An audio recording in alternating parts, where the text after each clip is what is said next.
So I got this little mini heat gun to use for different kind of projects, and it does come with attachments. We can see what it looks like. So here are the specs. It is 380 watts. It has two temperatures. The first one's 480, and then you can go higher to 850 Fahrenheit. And there we have the airflow liters per minute. So yeah, let's go ahead and open it up. We get our extra tip, and this is to concentrate the hot air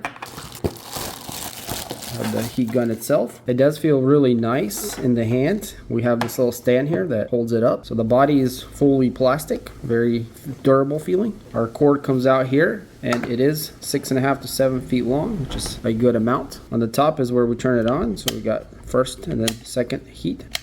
And I really like that it has two power modes. And on the front, this is our element where the heat comes out. And this piece just goes on top here if you want to concentrate more. So yeah, and here's a little more information about the heat gun. So in the box we also get a little manual, which is nice. All right, so I got it plugged in. Let's go ahead and turn it on. So this is the first power level, and yep, it's hot right away, and you guys can hear it. It's not too loud. Second level speeds up, and it does get hot really fast here.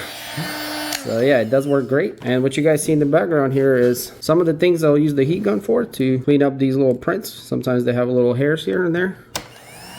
And putting some heat to them cleans them up really nicely and makes them look really good. So, and if we want to concentrate the heat even more, we can use that towards a specific area. So.